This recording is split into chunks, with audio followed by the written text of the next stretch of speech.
नमस्कार दोस्तों। Law of one यानी एक का कानून, या कह लीजिए एक का ज्ञान, या कह लीजिए एक के तरीके। यह उसका 10वां सत्र है जो कि जनवरी 27 1981 को रिकॉर्ड किया गया था। दोहराया जाता है। इस किताब के द्वारा दी गई सभी जानकारियाँ और सूचनाएं आप मान भी सकते हैं, जान भी सकते हैं, नज़रअंदाज भी कर सकते हैं और सिरे से खारिज भी कर सकते हैं, या फिर नकार भी सकते हैं, क्योंकि यह आपकी फ्री विल है जो अनंत रचयिता द्वारा आपको दी गई है। दोस्तों, इसके साथ साथ एक चीज़ और कही जाती है कि यह मटेरियल सबके लिए फ्री है। तो यदि कोई इसके लिए या इसका इस्तेमाल किसी पैसा कमाने के तरीके से या किसी और तरीके से इस्तेमाल करता है तो यह उसका अपना व्यक्तिगत विचार हो सकता है। परंतु यह लॉ ऑफ वन ओरिजिनली जहाँ से है, एल एल रिसर्च से, वहाँ से भी सबके लिए फ्री है। और इसमें दिखाए गए चित्र और चलचित्र सारे फ्रीली अवेलेबल है। इसीलिए यदि कोई व्यक्ति इसका पैसा कमाने के लिए इस्तेमाल करता है तो यह उसकी व्यक्तिगत जिम्मेदारी होगी। धन्यवाद दोस्तों।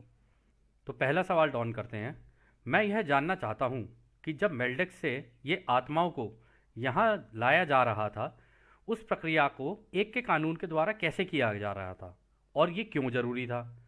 मेल्डक में ऐसा क्या हुआ था, या वहाँ के लोगों के साथ ऐसा क्या हुआ था जिन कारण उन्होंने अपना ग्रह ही खो दिया? कितने वर्ष पहले ये सब हुआ था? तो रा कहते हैं, मेल्डक के लोग कुछ कुछ आपके यहाँ के अटलांटिस की सभ्यता की तरह के थे। उन्होंने तकनीक का काफ़ी अच्छा ज्ञान हासिल किया, यानी टेक्नोलॉजी का, और उन्होंने अपने ग्रह की परवाह किए बगैर इस तकनीक का गलत तरह से इस्तेमाल किया था। उनमें से काफ़ी लोगों की सोच, विचार और कर्म सारे ही नकारात्मक थे, यानी नेगेटिव, यानी खुद की सेवा करने वाले थे, यानी खुद की सोच वाले, कि मतलब भैया दुनिया तेल लेने जाए, हमारा हो रहा है तो बस ठीक है, बस बाकी सब सही है। तो आगे राह कहते हैं, उन्हें ये गलत फहमी थी कि वो दूसरों की सेवा कर रहे हैं, परंतु उनकी सोच गलत थी।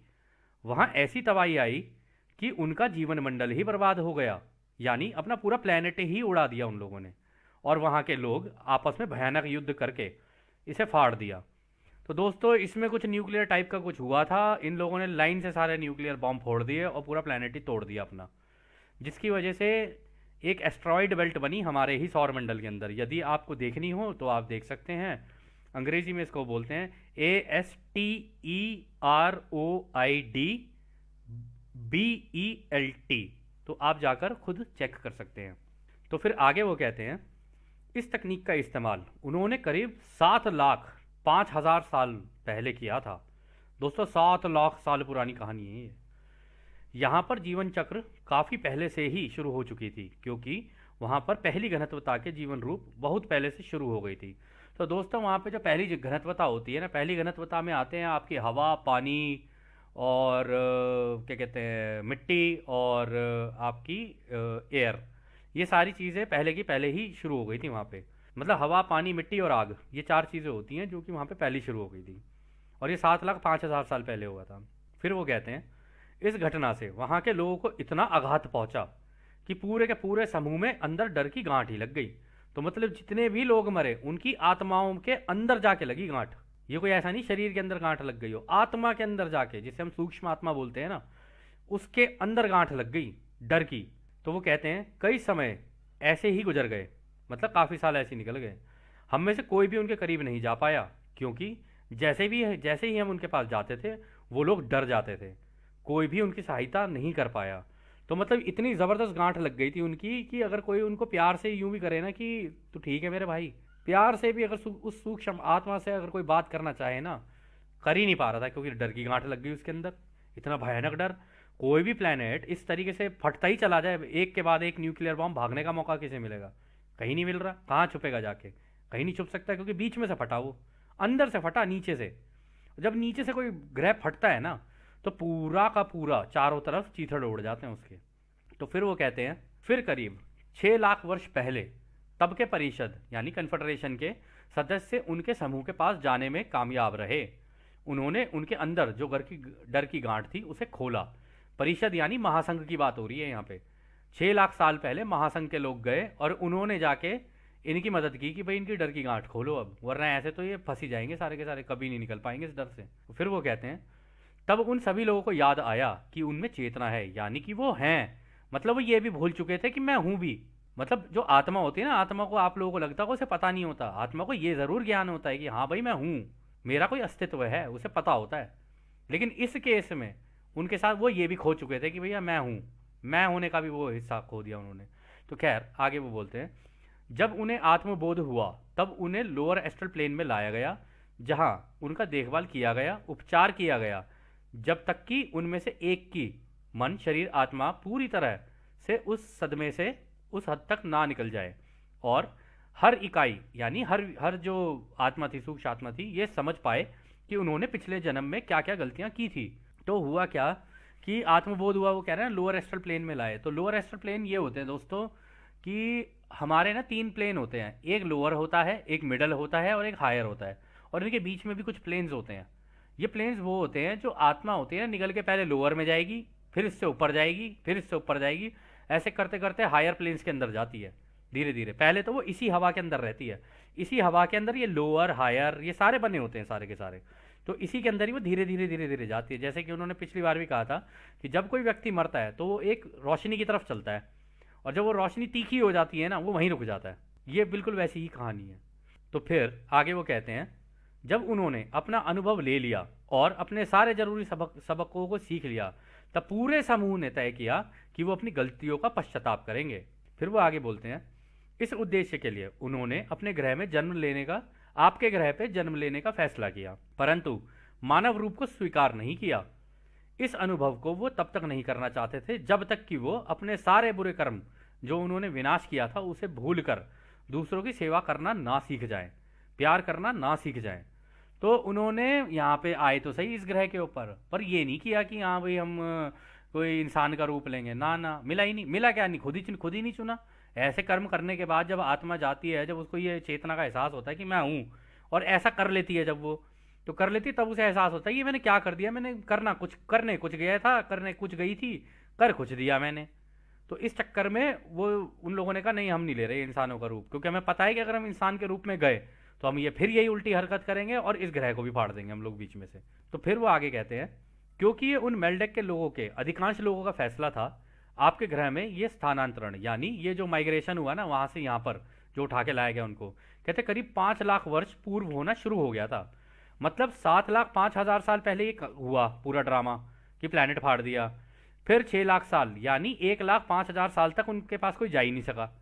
जाते कैसे, वो डर की गांठ ऐसी लग गई थी कि उन्हें निकाले कोई कैसे बाहर, इतनी भयानक थी वो। फिर उसके बाद फिर 1 लाख साल और निकले, 1 लाख साल और निकलने के बाद फिर उन्होंने वहां से उनको यहाँ पे भेजना शुरू किया कि ये ग्रह बचा हुआ है भाई, ये भी पहली घनत्वता में ही है, तुम चले जाओ। ठीक है, मतलब ये तीसरी घनत्वता में या तो घुस रहा होगा या पहली घनत्वता में होगा, तो ये जा रहा था। तो वो कहते हैं कि 5 लाख वर्ष पूर्व होना शुरू हो गया था, और उस समय जो शरीर उपलब्ध था उसका इस्तेमाल किया गया। मतलब जो भी शरीर उस टाइम पे अवेलेबल था, जिस तरीके की बॉडी थी, वो उनको दिया गया।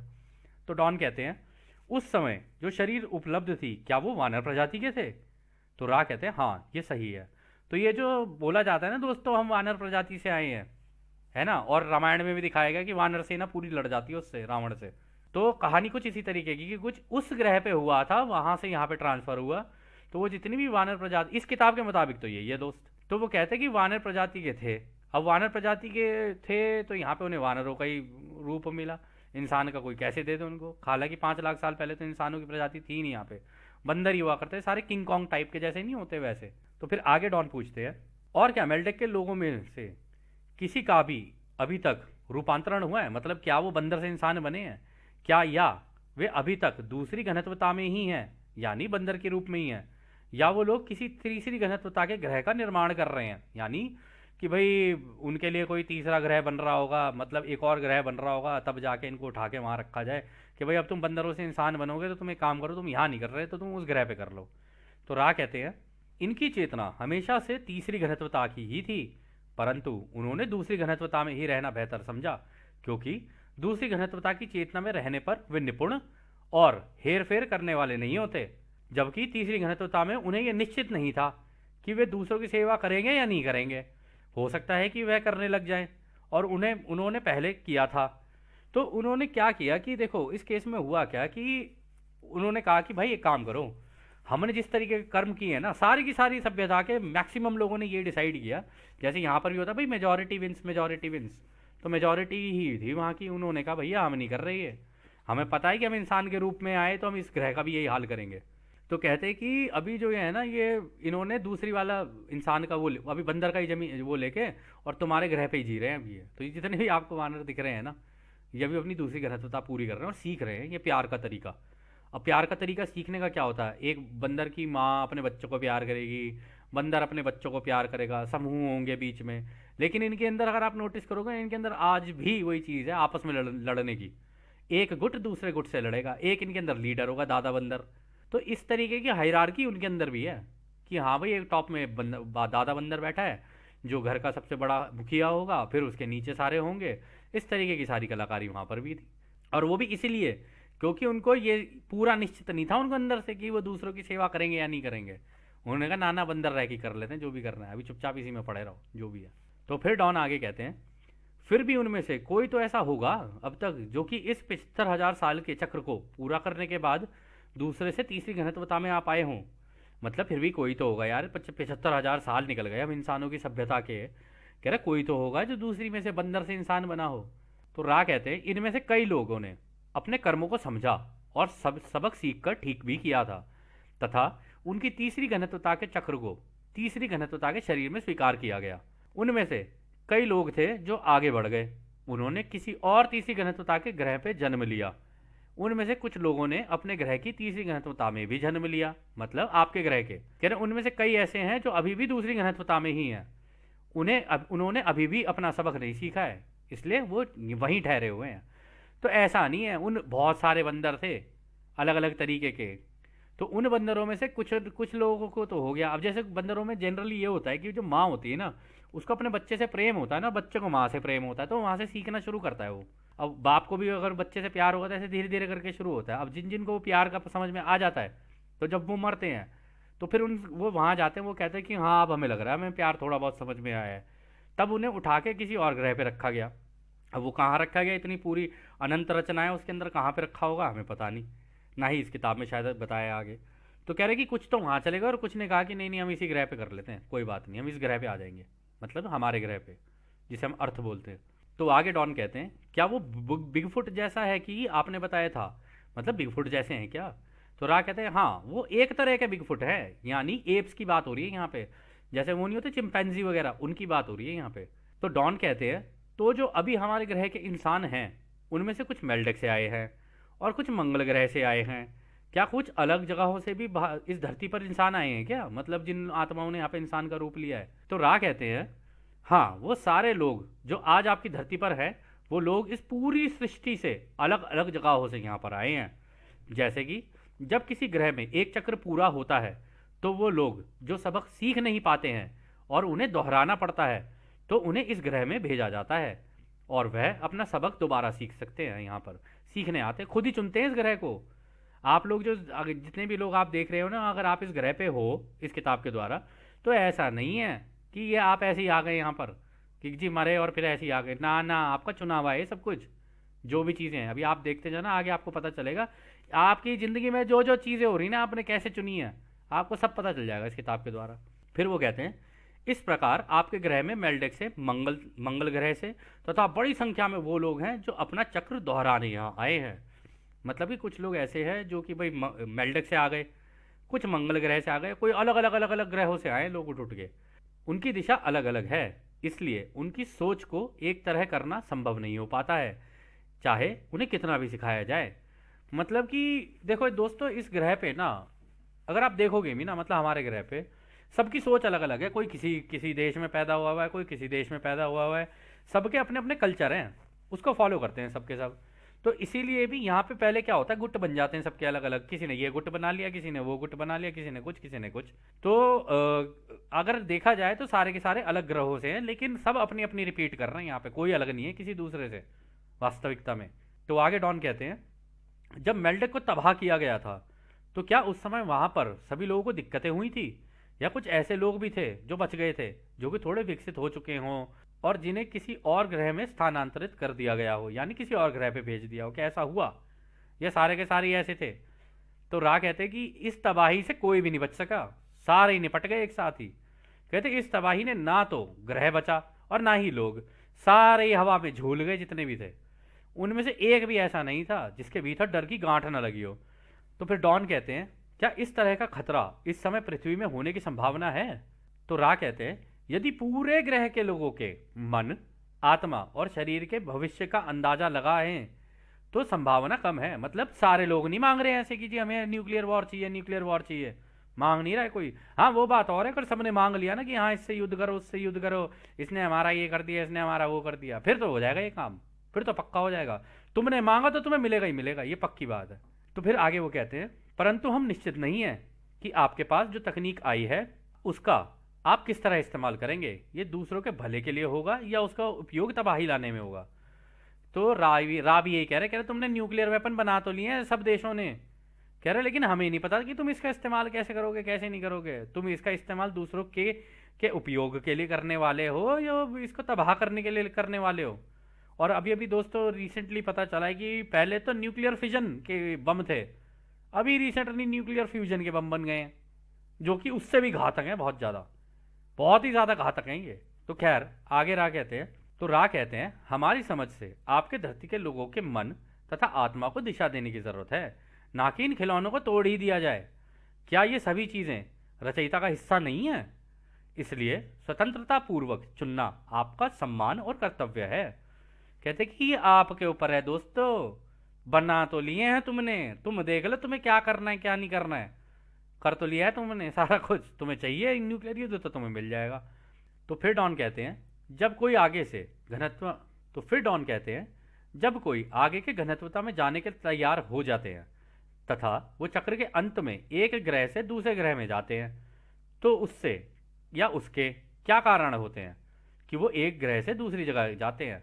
यानी जब भी कोई एक डेंसिटी चेंज करता है, अपनी घनत्वता को अंग्रेजी में डेंसिटी कहते हैं दोस्तों, तो वो कहते हैं जब भी कोई तैयार हो जाता है ना कि भाई एक चक्र उसका हो गया पूरा, वो सीख गया, इतने इतने उसके लेसन सीखे उसने, अब वो दूसरी में जाएगा, किसी और ग्रह पे जाएगा कैसे जाएगा, इसका एक तरीका होता है। तो रा बताते हैं, कहते हैं रचयिता की योजना का प्रथम चरण है कि हमारे मन, शरीर और आत्मा के संपूर्ण अस्तित्व, यानी कि हमारा हायर सेल्फ द्वारा हमारे मन, शरीर, आत्मा को प्रेम और प्रकाश में रखना। तो मतलब यहां पर राय ये कह रहे हैं कि देखो रचयिता ने जिस तरीके से बनाया हुआ है ना ये पूरा का पूरा ब्रह्मांड, आप सबका, हमारा भी, हम सबका एक हायर सेल्फ होता है। हायर सेल्फ पता है कौन होता है? ये समझ लो आपका प्रतिबिंब, मतलब आपकी कॉपी, जो इस घनत्वता में नहीं होगी, बहुत ही आगे की घनत्वता में होगी, आप ये मान लो फ्यूचर में कहीं। उसका काम होता है कि आपकी मदद करना कि भाई मुझे क्या चाहिए, कैसे चाहिए, क्या वो, लेकिन वो तभी हो सकता है जब आप मांगो। अगर आप अपने बुद्धि और उससे दिमाग से चले तो कभी नहीं हो पाएगा, हो ही नहीं सकता। आगे जाके आपको पता चल जाएगा क्यों नहीं हो पाता वो। तो वो जो होता है ना वो बड़ी हायर डेंसिटी के अंदर होता है, वो बिल्कुल एकदम और भी अंदर की घनत्वताओं में।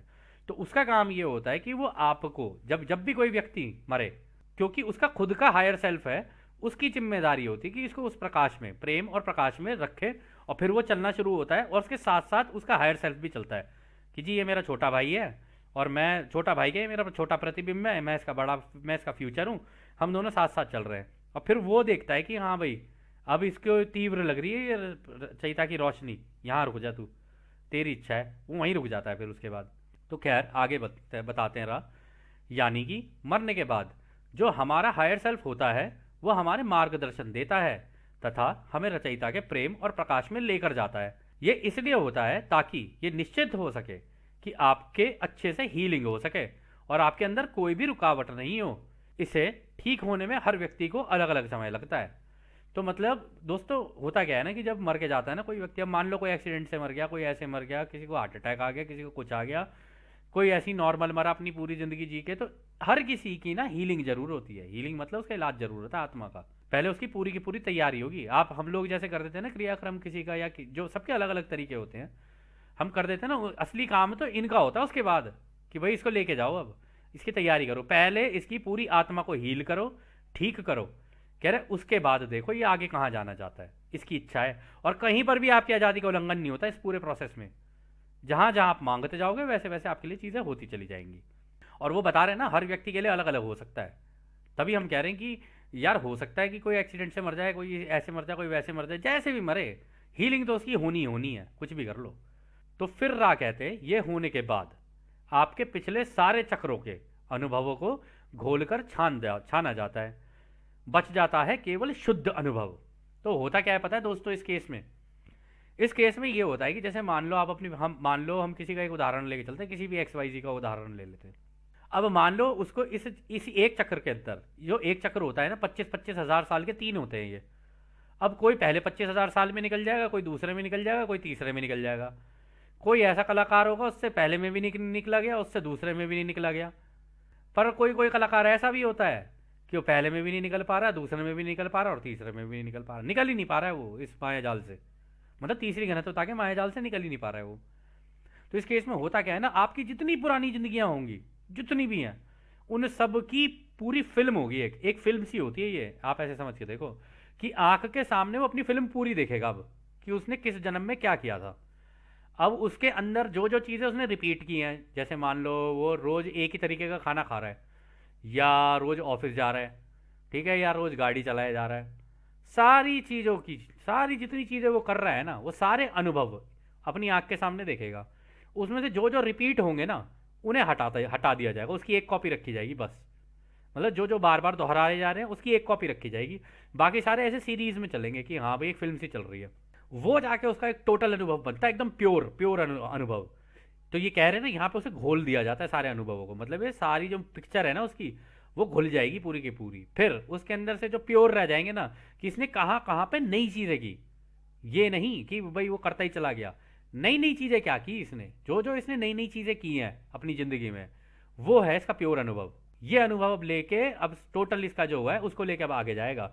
या तो इसी चक्र में निकल, बार बार जन्म लेके, तूने पिछला किया, थोड़ा सा किया, फिर आगे आया, फिर थोड़ा किया, फिर आगे आया, फिर थोड़ा किया। या तो तू एक ही बार में जंप मार के भी निकल सकता है आगे। अभी राह बता देंगे कि एक तरीका है उसका कि तुम सीधा ही सबको तोड़ ताड़ के आगे भी निकल के जा सकते हो, परंतु उसके लिए बड़ी निडरता चाहिए होती है। तो खैर आगे कहते हैं, इस शुद्ध अनुभव के आधार पर ही हमारा हायर सेल्फ ये तय करता है कि हमारे लिए किस तरह का वातावरण सही रहेगा। हम ये चक्र पुनः दोहराएंगे या आगे के चक्र में बढ़ जाएंगे। इस तरह से कटाई होती है, जिसे कई लोगों की देखभाल में किया जाता है। तो इसमें क्या कहते हैं, ये हो गया कटाई का तरीका कि भाई सबके अनुभव जो होंगे वो सारे घोल दिए जाएंगे। उसमें जो यूनिक होगा, मतलब जो जो नई नई चीज़ें इसने की होंगी, वो उसके सामने रखे जाएंगे। उसके हिसाब से जो उसका आगे का फ्यूचर का जो वो खुद है, यानी जो आगे की घनत्व, आपकी कॉपी हर जगह है। ये बिल्कुल ऐसा है कि आपने एक कंप्यूटर है आपके पास, उस कंप्यूटर के अंदर ड्राइव्स हैं अलग अलग, C drive, D drive, E drive, या कह लो आपके फ़ोन के अंदर है। आपने इस फोल्डर के अंदर डाल दिया सामान, उस फोल्डर के अंदर डाल दिया सामान, एक ही चीज़ जगह जगह कॉपी कर दी आपने। ऐसे ही होता है ये। इसमें क्या होता है, इसमें आपने एक एक कॉपी, अभी जो आप जी हम जो जी रहे हैं वो हमारी अभी की कॉपी है। एक हमारी कॉपी तीसरी घनत्वता में, चौथी में भी है, चौथी घनत्वता में भी, चौथी की भी अलग अलग अलग घनत्वताओं में भी है। और फिर आगे भी करते करते करते करते खूब आगे होती हैं ये। और जो हायर सेल्फ होता है ना, उसकी जिम्मेदारी होती है आपको ये बताना कि भाई देख, तेरे कर्म इस तरीके के, ये सारी चीज़ें। अब ऐसा तो है नहीं कि आप सब्सक्रिप्शन ले रहे हो जी नेटफ्लिक्स का और यूँ कह रहे हो जी मुझे तो अमेजोन चाहिए। वो कहेंगे कि अमेजोन चाहिए तेरे को, कह रहे कांड तूने ऐसे किए हैं कि तेरे को नेटफ्लिक्स भी ना मिले, और मिल भी रहा है तो उसमें भी कह रहा है कि नीचे मुझे अमेजोन चाहिए। तो ऐसे कैसे मिल जाएगा तेरे को यार। तो इसमें यही कहानी होती है, आपने जो किया उसके हिसाब से उतनी फिल्म खुल जाएगी आपके पास, उतने ग्रह खुल जाएंगे आपके पास कि हाँ भाई ये ग्रह अवेलेबल है, तुम चुन लो कौन से पे जा सकते हो। सारे नहीं खुलेंगे तुम्हारे लिए। ये कर्म, ये तीन चीज़ों पे आधारित होता है, सोच, शब्द और कर्म, ये तीन चीज़ों पे होता है। और कमाल की बात आप लोगों को दोस्त बताते हैं हम, क्योंकि हम इस सत्र को अभी एंड करने जा रहे हैं। एक कमाल की बात बताते हैं आपको। अगर आप किसी भी चीज़ को देखोगे ना, अपना फ़ोन उठा लो, कंप्यूटर उठा लो, टीवी उठा लो, ज़िंदगी में कोई भी चीज़ उठा लो, आप सबसे पहले सोचते हो, फिर या तो शब्द दिमाग में होगा या मुंह से बोलोगे, और फिर अपना कर्म करोगे। और सेम चीज़ जब आप इंटरनेट को भी इस्तेमाल कर रहे होते हो ना, अपने फ़ोन को भी इस्तेमाल कर रहे होते हो, या फिर क्या कहते हैं टीवी को इस्तेमाल कर रहे होते हो, या कंप्यूटर को इस्तेमाल करते हो, और जब वहाँ पर टाइप करते हो ना आप उसके अंदर, सर्च इंजन के अंदर, या फिर अपने फ़ोन के अंदर भी, तो पहले आपकी सोच में चल रहा होता है वो, फिर आप उसे टाइप करते हो यानी शब्द, उसके बाद जैसे ही आप एंटर मारते हो या क्लिक करते हो ना कि आगे जा, ये हो गया आपका एक्शन। तो खैर इस सत्र को दोस्तों हम लोग यहीं समाप्त करते हैं, क्योंकि बहुत ही बड़ा सत्र है ये, और उसको समझाना भी बहुत ज़रूरी था कि ये होता है तो कैसे होता है। तो दोस्तों अब हम आपको उस अनंत रचयिता के प्रेम, उसकी रोशनी, उसकी शक्ति और उसके प्रेम और उसकी शांति में छोड़कर चलते हैं। आदरणीय हमारे भाइयों, आदने वासु। धन्यवाद।